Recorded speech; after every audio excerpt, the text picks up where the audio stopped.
Tanya Rasulullah Sallallahu Alaihi Wasallam. Setiap pertemuan pasti ada perpisahan, setiap awal pasti ada akhirnya, dan setiap pengulangan kisah pasti ada penutupnya. Pagi itu Rasulullah dengan terbata-bata memberikan petua.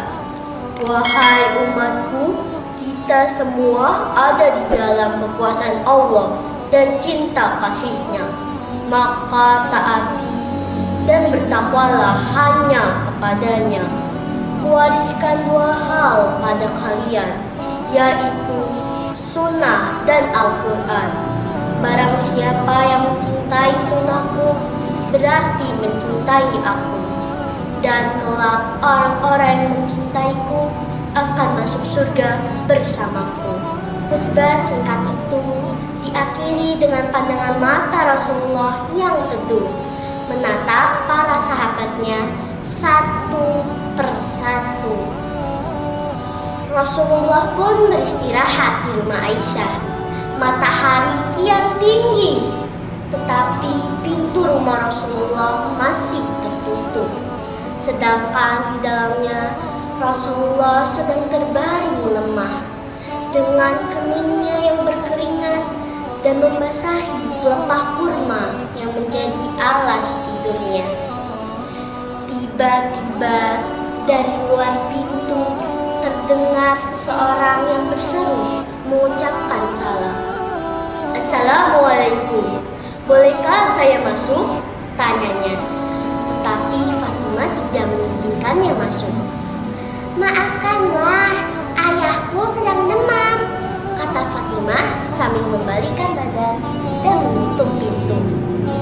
Ia pun kembali menemani ayahnya yang ternyata sudah membuka mata.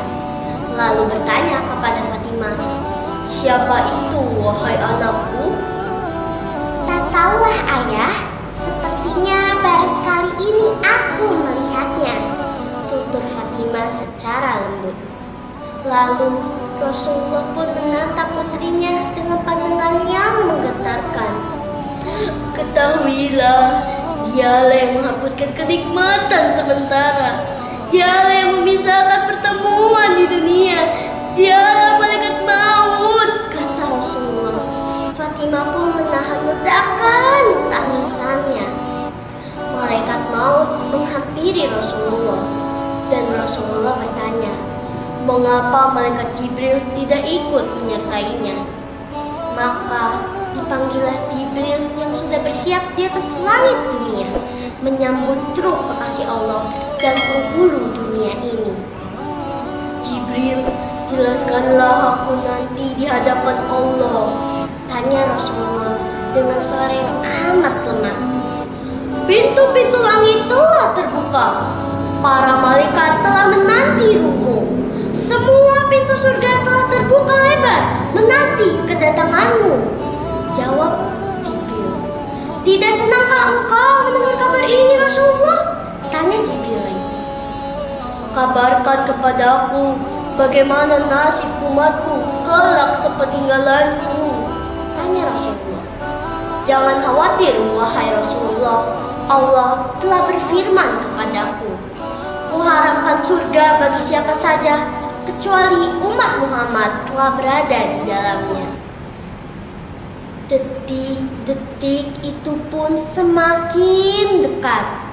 Saatnya Israel melakukan tugasnya.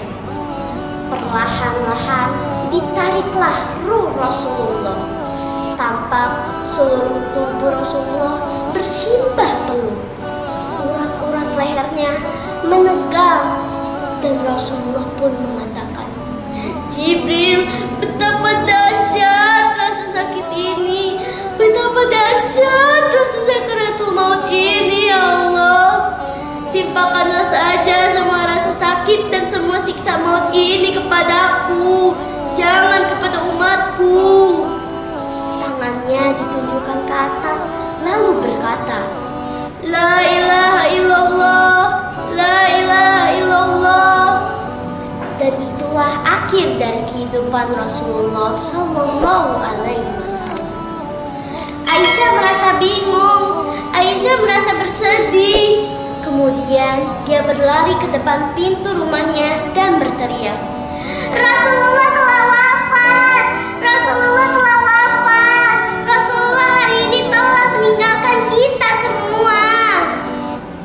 Penduduk Madinah merasakan seolah-olah Madinah begitu gelap. Kemudian di antara mereka ada yang pingsan. Di antara mereka ada yang bersimbah air mata. Hari itu menjadi hari kesedihan yang luar biasa bagi penduduk Madinah. Hari kesedihan yang tiada terbendung. Rasulullah pernah berujar kepada seluruh sahabatnya, "Wahai sahabat-sahabatku, aku merindukan saudara-saudaraku." "Siapa saudaramu, Rasul?" "Kami saudaramu, Rasul." "Tidak, saudara-saudaraku bukan kalian sahabat-sahabatku. Saudara-saudaraku ada yang tetap beriman kepadaku meskipun mereka tidak pernah melihatku. Aku merindukan perjumpaan dengan mereka." Bagi kita yang mengaku cinta terhadap Rasulullah, tenang, kita akan kembali ketemu Rasulullah karena Rasulullah sudah menunggu kita di telaganya Allah, di surganya Allah.